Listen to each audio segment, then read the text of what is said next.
ሰላም እንደምናላችሁ ቤተሰቦቻችን ከቻናል ዋን የወሬ ኮርነር ተጀመረ። በየሳምንቱ ሁልጊዜ አዳዲስ ጉዳዮችን ከጉዳዩ ጀርባ ካሉ ሙያተኞች ወይም ባለ ጉዳዮች ጋር እዚህ ስቱዲዮ ቁጭ ብለን የምናወራበት የምንጨዋወትበት ለህይወታችን በጣም ጠቃሚና አስፈላጊ የሆኑ ነገሮችን ከነዚሁ እንግዶቻችን የምንወስድበት ተወዳጅ ፕሮግራማችን ነው። ዛሬ የስነ ልቦና አማካሪ ከሆነው ባዩ ጌታቸው ጋር ቆይታ እናደርጋለን። ስለምትሰጡን ጊዜ አስቀድመን እናመሰግናለን። ትግስት በጋሻው ነኝ። እንግዳዬ የስነ ልቦና አማካሪ ባዩ፣ እንኳን በደህና መጣ። እንኳን ደህና ቆያችሁኝ። እንግዳ አድርጋችሁ ስለጋበዛችሁኝ በጣም ከልብ አመሰግናለሁ። ስለመጣህ ደስ ብሎኛል። ያው የስነ ልቦና ባለሙያ ጋር ስንገናኝ የማይወራ ጉዳይ የለም፣ ግን ደግሞ ሰብሰብ በማድረግ ስላለብን እንድንነጋገር ነግሬ ፈቃደኝነትህን ሰተኸኝ የተገኘህበት አንድ ርዕሰ ጉዳይ የብዙዎቻችን ጉዳይ ነው። በትዳር ስም ያለ እንደ መፋታት እያደረገ የሚያኖረንን ህይወት ወይም ደግሞ በአንድ ጣራ ስር ያለ ያልተፈታ ግን ፍቺ ልንለው የምንችለው ህይወት እሱ ላይ እናወራ ብዬ ነው የመጣሁት። ስለመጣህ ድጋሚ አመሰግናለሁ። እኔም ከልብ አመሰግናለሁ። ጋብቻ ነው። አንድ ሰው ከሚወደው ሰው ጋር ወይም ከሚወዳት ሴት ጋር አብረው የሚኖሩበት የተስማሙበት የህግም የቤተሰብም ውል ያለበት ነገር ነው።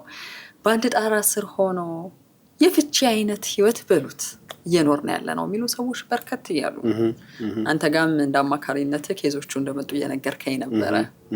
በትክክል ምንድን ነው ምክንያቱ?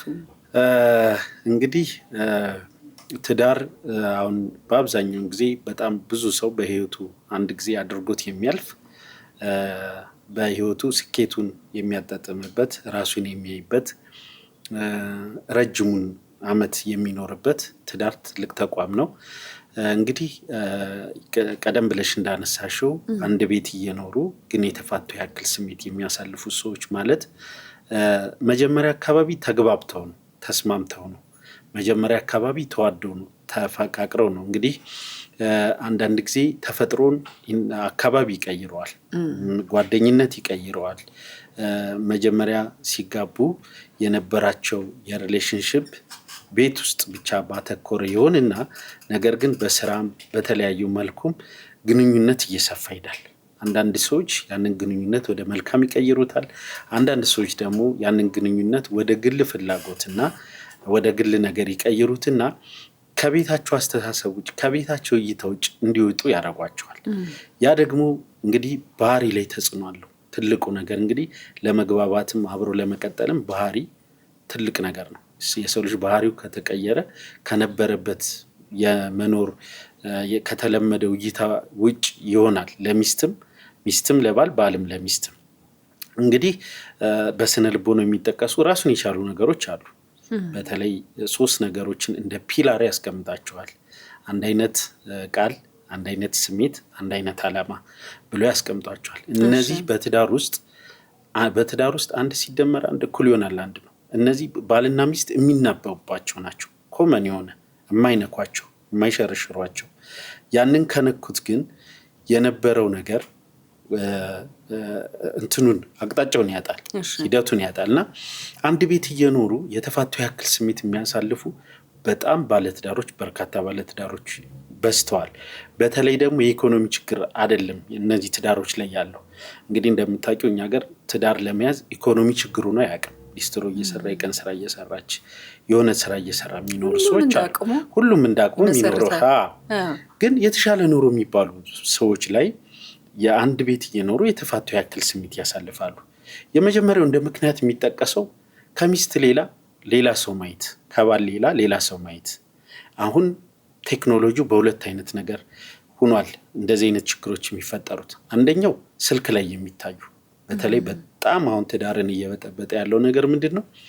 ስልኩ ላይ ወይ ስልኳ ላይ የሚታዩ የግል የሆነ ሚስጥር ለባል ሼር የማታደርገው ወይም ባል ለሚስቱ የማይነግራት ነገር ግን ከሌላ ሰዎች ጋራ የሚነጋገሩት ከሶስተኛ ሰው ጋራ የሚያወሩት የድብቅ ፍቅር ለሚስቱ ማይላትን ከዛች ከሌላ ሰው ጋራ ለሚስቱ ማይነግራትን ለሚስቱ ማይላትን ለሚስቱም አውሮታት የማያውቀውን ወይም ሚስትም ባል ብቻ አይደለም ሚስትም እንደዛ የማይሆኑ ከሌላ ሰው ጋራ በስልክ በጣም ግንኙነቶች የማትፈልገው አይነት ነገሮች ስልክ ላይ ታያለች። ያ እንደሱ ሲሆንና ባሎች ስልክ አስቀምጠው ለሰከንድ እንኳን ዞር ሲሉ ሻወር ቤት ሊሆን ይችላል፣ ሽንት ቤት ሊሆን ይችላል፣ ሰው ሊያናገሩ ሊሆን ይችላል፣ ዞር ሲሉ ስልኩን አንስተው ሲያዩ ኮሚኒኬሽን ያደረጉት ነገር ከነሱ እሳቤ ውጭ ነው። በጣም ተወደዋለች፣ በጣም ታፈቅረዋለች፣ በጣም ታምነዋለች፣ ትሳሳለታለች። አዎ አልፋ ትሄዳለች። ስልክ ላይ ያንን ነገር ስታየው ትደነግጣለች። ባሌ ነው አይደለም። አንዳንዶቹ አልፈው ይደውላሉ። ያንን ስልክ አንስተው አልፈው ሲደውሉ አዎ ፍቅረኛዬ ነው፣ ትዳር እንደያዘ አልነገረኝም። ከጊዜ በኋላ ግን እኔ ስደርስበት ትዳር እንዳለው አወቅኩና ያው የተወሰነ ጉዞ ከሄድሽ በኋላ ወደኋላ እሷም ቢሆን ወደ ተዋዳ ለመመለስ ይከብዳትና እንደዚህ ነው። አንዳንዶቹ እስከ መውለድ የሚመድረስ በድብቅ ይሄ አንድ ቤት እየኖሩ የተፋቱ ያክል ስሜት እንዲኖራቸው ያደርጋል። ትዳሩን አላፈረሱትም፣ ግን ቂም ይዘዋል፣ ደንግጠዋል። አዎ ከዚህ በኋላ ነው ተርኒንግ ፖይንቱ። ከዛ በኋላ መነጋገር ይቆማል።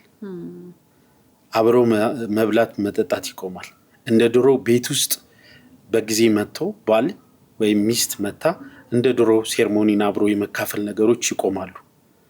ከዛ በኋላ አንድ አልጋ ላይ ነው የሚተኙት። ምንም አይነት ኮሚኒኬሽን የለም፣ ሪሌሽንሽፕ የለም። እነዚህ ነገሮች ከዛ በኋላ ምንድን ነው የሚሆነው? አንዱ የተጎዳው ሰው ላይ ለስራ ተነሳሽነት አይኖረው። ልጆቹ ላይ ባህሪ ይቀይራል። ባህሪዋን ሳታውቀው ልጆቿ ላይ ትጮሃለች። ባገኘችው ልትመታቸው ትችላለች። ብዙ ጊዜ በእንደዚህ አይነት ነገሮች ይቀይራሉ።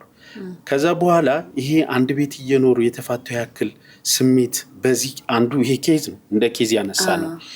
ይሄ አንዱ ቺቲንግ ኬዝ ነው። በሁለት አይነት መንገድ በስልክ ላይ በሚታይና ቀጥታ በአካል በሚይዟቸው ነገሮች ይሄ አንድ ቤት እየኖሩ የተፋቱ ያክል ስሜት እንዲኖራቸው ያደርጋል። ከዛ በኋላ ይሄ ስሜት ነው ይቀየርና ቤቱ ውስጥ ያለውን አይነት ነገሮች ያመጣሉ። ከዛ መኝታ ለመለየት መኝታ እስከ መለየት ድረስ ይደርሳሉ ማለት ነው። ወደ ምክንያቱ ስለምንመጣበት ለምንድን ነው በዛ ጣራ ስሩ ነው ሰዎች እንዲኖሩ ያደረጋቸው ነገር የሚለውን እንመጣበታለን። ይሄ አንደኛው ኬዝ ነው። ሁለተኛው እንደ ምክንያት የሚጠቀሰው የቤተሰብ ጣልቃ ገብነት ነው። ጥግ የሆነ የቤተሰብ ጣልቃ ገብነት። የቤተሰብ ጣልቃ ገብነቱ ደግሞ በሁለት አይነት ነው። እንደምታውቁት አንዳንድ ሰዎች ቤተሰባቸው ቤት ይኖራሉ ከተለያዩ ችግሮች አንጻር። የአንዳንድ ጊዜ የቤተሰብ ጣልቃ ገብነት ቀጥታ ይሆናል።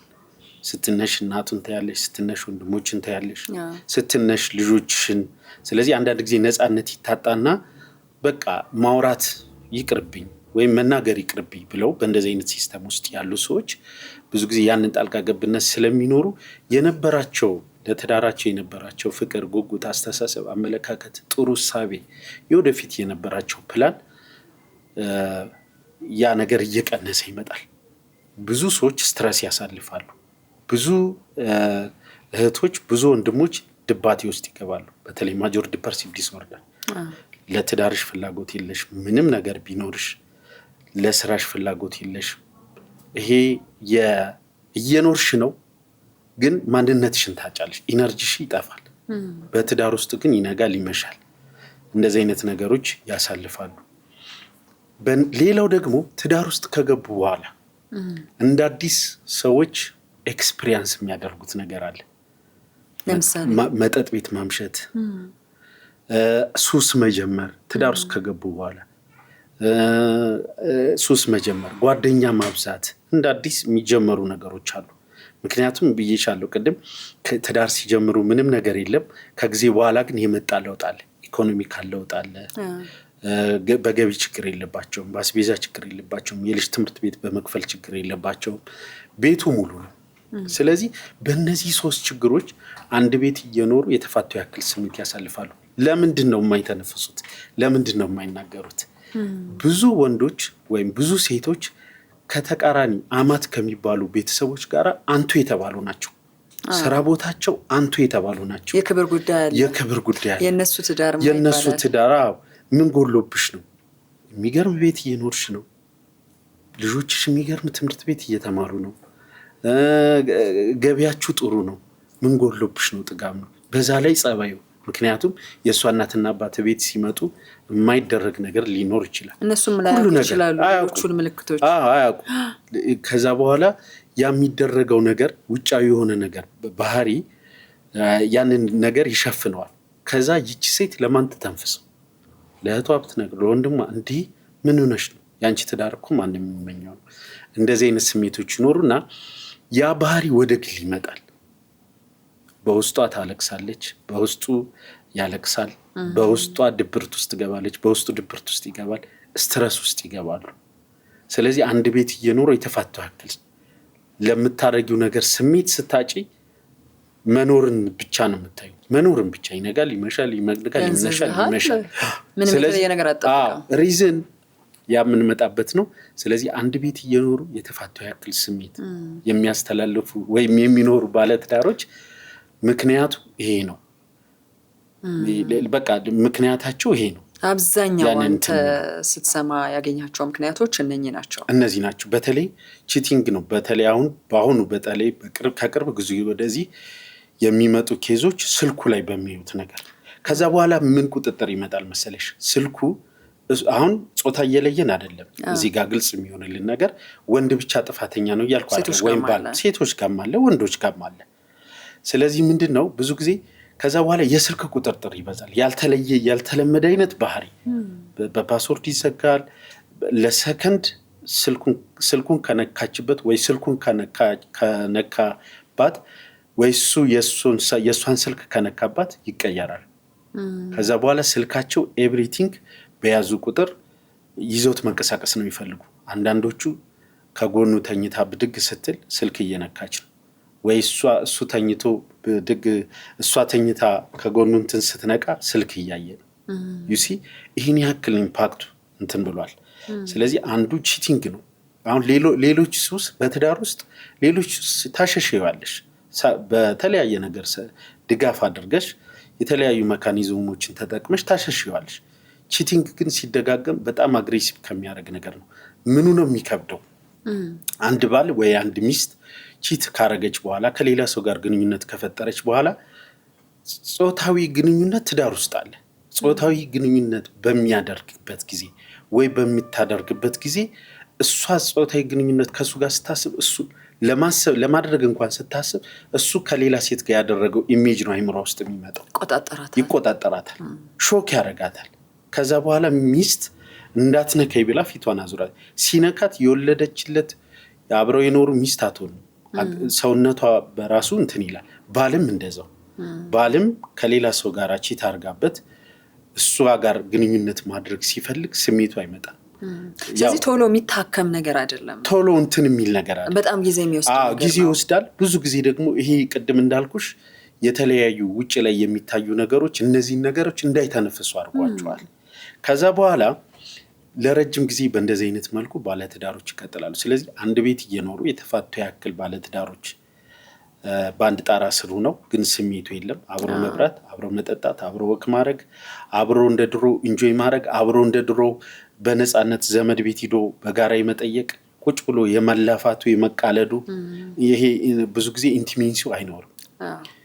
ያ ሳይኖር ሲቀር እንግዲህ አንድ ቤት ይኖራሉ፣ ግን መሟላት ያለበት ነገር በዚህ ምክንያት ሆኖ ብዙ ትዳሮች ውጩ ፀሐይ ነው፣ ውስጡ ግን ደመና ነው። በጥሩ መንገድ ገልጸዋል።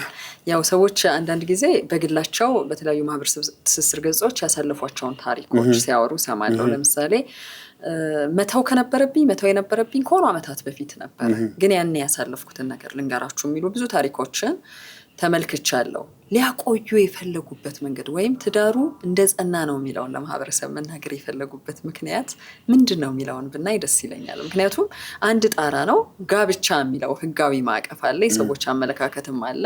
ቅድም ያልከው ግን ውስጥ ደመና ነው ወይም የዘነበ ነው።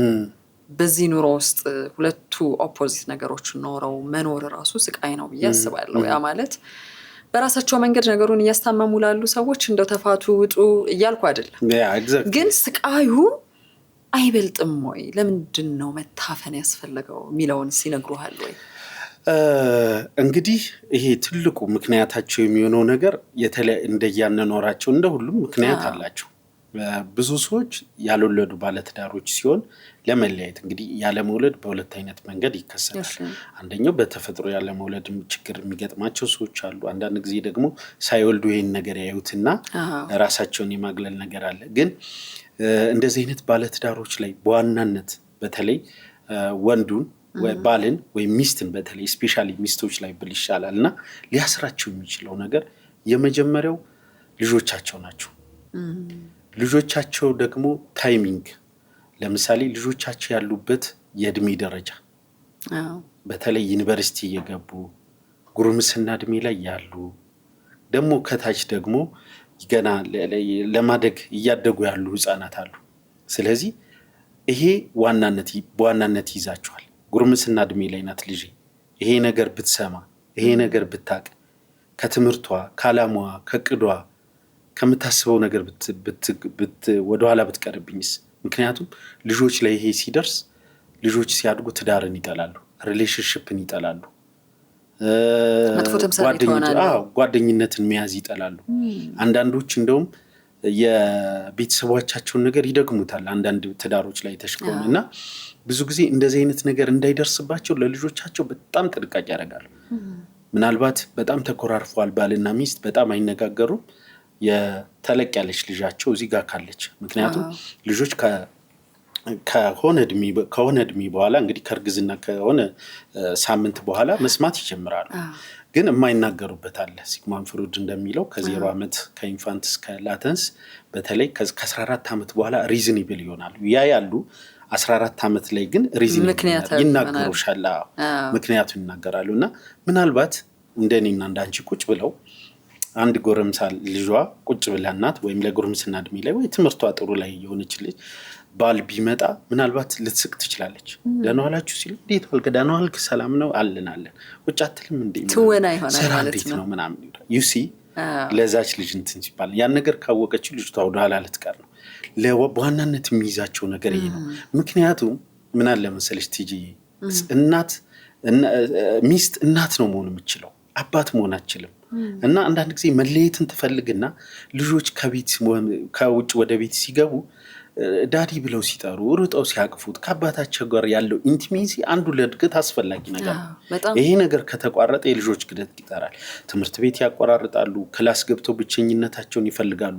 አንዳንዶች ትዳር ላይ ልጆች ያውቃሉ፣ ኢንኬዝ በቃ በሆነ ኬዝ ያውቃሉ እና ይጠይቃሉ ለምንድን ነው ምናምን የሚለዋሉ። ስለዚህ በዋናነት ሊይዛቸው የሚችለው ይሄ ነው። ሁለተኛ ነገር ደግሞ ልጆቻቸው ዩኒቨርሲቲ ገብተው አልተመረቁም። እንደዚህ አይነት ኬዞች ገጠማቸው። ስለዚህ አይደለም እናት ማንም ሰው ቢሆን ይታገሳል፣ አይደለም አባት ያን ማንም ሰው ይታገሳል። እዚህ ላይ ግን በአብዛኛውን ጊዜ ወንዶች ሴቶች ብቻ ላይ ሚስቶች ብቻ ላይ አይደለም ባሎችን በእንደዚህ አይነት እይታ ውስጥ ያልፋሉ፣ ያቆይታሉን ብሎ ባል ይደክማል፣ ይለፋል፣ ይሰራል፣ ይነግራል። እሷን ለማስደሰት የማያደርገው ነገር የለም። እስከ ትልቅ ጊፍት እስከ መስጠት ይደርሳሉ። እንግዲህ ያው ይሄ እንትን ነው ማራው ኮንክሪት የሆነ ነገር ነው ከኬዞች አንፃር እና እስከ ትልቅ ግን ደስተኛ አይደለችም። ግን እሷ ደስተኛ አይደለችም። ቅድም እንዳልኩሽ እሱ በሚፈልገው ልክ እሱ በሚፈልገው ነገር ያደርጋል፣ እሷ ደስተኛ አይደለችም። ገብቶሻል አይደለ? ልብሽ ሌላ በትዳር ውስጥ ሆነሽ ልብሽ ሌላ ሰው ጋር ከሄደ አጠገብሽ ባለው ሰው ደስተኛ አይደለሽም፣ አይታይሽም። ያ ትናንት በጣም ተቀውጦ የተደገሰው ያ ሁሉ ሰው እንትን ያለው ምናምን ፎቶግራፉ፣ ቪዲዮ፣ በዙሪያሽ ያለው ማህበረሰብ ምናምን ኢንጆይ ያደረገው ያ ሁሉ አድርገሽ አጠገብሽ ያለው ባል አይመስልሽም። ልብሽ ተገንጥሏል፣ ሌላ ሰው አንሲን ነው የምትሆኚው። ስለዚህ ስሜት የለሽም ከሆነ ጊዜ በኋላ ልብሽ ሌላ ጋር ሲሄድ እሱም እንደዛው ማለት ነው። እና በዋናነት እንደዚህ አንደኛው ልጆች ላይ ነው። ልጆች እነዚህ ምክንያት ይሆናሉ። ሁለተኛ ደግሞ ተፋቱ የሚሄዱበት መንገድ ይጨንቃቸዋል። ምክንያቱም ስትፋች ዓለም ላይ ከሚጠሉ ነገሮች ሁለት ነገር ናቸው፣ በሰለጠነውም ባልሰለጠነው ማህበረሰብ፣ ዲቮርስ እና ሎንነስ ነው፣ ፍችና ብቸኝነት። ስለዚህ እነዛ ሰዎች ሚስት ተፋታ ልጆችን ይዛ የምትሄድበት ነገር ይላል። ሴት ልጅ በህይወቷ በጣም በቃ በህይወቷ የማትፈልገው ነገር ምንድነው ብትይ፣ አግብታ ወልዳ ልጆች ወልዳ ከነ ልጆቿ ቤተሰቦቿ ጋር ሄዳ መኖርን ትጠላለች። ምክንያቱም ኦልሬዲ ወጥታለች፣ ኦልሬዲ ተቋቁማለች፣ ያለመደች ህይወት ለምዳለች። ስለዚህ ከቤተሰቦቿ ጋር ስትኖሪ ብዙ ጊዜ ሚስ ኮሚኒኬሽን ይፈጠራል። ምናልባት ልጅሽን ሊናገረው ይችላል፣ ልጅሽን የሆነ ሰው ሊገፋው ይችላል። ያኔ ይሰማሻል። እኔም የራሴ ቤት ነበረኝ፣ መብት ነበረኝ። ምናልባት የሆነ ቢርብሽ እንኳን የሆነ ስሜት ቢኖርሽ እንኳን እንደፈለግሽ የምትሆኝበት ነገሮች አይኖሩም እና ብዙ ጊዜ ያንን ካለመጋፈጥ ከመፍራት ውጭ ሌላ ደግሞ ባልና ሚስት አንድ ላይ ሲኖሩ ልጆች ሌክቸሪየስ ነገር ይለምዳሉ። ሚስት ማድረግ የማይችለው ወይም ባል ማድረግ የማይችለው ነገር ይለምዳሉ። አንዱ ያስለምዳቸዋል። ያንን ቁጥጥር ስትነሽ ደግሞ እድገቶች ላይ ነው። ስለዚህ በትዳር ውስጥ ልጅ ከወለድሽ በኋላ ትልቁ ምናልባት በጣም ብዙ ነገር ሊያስደስትሽ ይችላል፣ ሊያስደስታት ይችላል። ከልጅ በላይ ግን የሚያስደስት ነገር የለም። ሲመረቁ፣ ሲያገቡ፣ ሲወልዱ። ስለዚህ ብዙ ጊዜ ይታገሳሉ። እንግዲህ ኢትዮጵያ ውስጥ ያው እንግዲህ በተለምዶ ደግሞ አግብተንም ወልደንም ቤተሰቦቻችን ይናፍቁናል። እንሄዳለን አይደል? 3-4 ቀን ምናምን አድረሽ ምናምን ትመጫለሽ እና የመጀመሪያው ምክንያታቸው ይሄ ነው። ስለዚህ በቃ ከዛ ጣራ እንዳይወጡ የሚያደርጋቸው ነገር ቀስሮ ይዛቸዋል። ስለ ልጅ ስታወራ አሁን እኔ ደግሞ በተቃራኒው ጥያቄ የሚሆንብኝ እንዲማ ተጠንቅቀው ከሆነ የሚኖሩት እኮ አዎ ልጆች ክብር ይገባቸዋል። ቢያንስ እኛ አዋቂዎች ነን፣ የራሳችንን ደስታ ብናጣ ነው ልጆቻችን ግን ደስታ አያጡም የሚለውን ስምምነት ያደረጉ ናቸው ማለት ነው። ልጅ ፊት መጫወት፣ ልጅ ፊት መተቃቀፍ። እኔ እንደውም በተለይ በእኛ ማህበረሰብ ተቃራኒ ብዬ የምለው ሁሌም የምኮንነው ነገር ከኛ ያልፍና ስሜቱ ልጆቻችን ላይ ብዙ በደል እንፈጽማለን። ሳያማክሩ ሳይፈቅዱ የመጡ ልጆቻችን ላይ የእኛን ህይወት ጣጣ እንቆልላለን። ስለ ባል መጥፎ ነገር መናገር እንጀምራለን። ስለ ሚስት እንደዛው እጭ መጣ ማለት እንጀምራለን። ስንዘጋጋ ያዩናል። መጥፎ ምኞት ስንመኝ ይሰሙናል። አብረን መብላታችን ሊያስገርማቸው ይችላል። ልጆች የለመዱት ለየብቻ መብላት ነው። አንዱ ሲወጣ አንዱ ይገባል። አብረው አይተኙ። እነኚህን ነገሮች የተጋፈጡ ልጆች አይበዙም?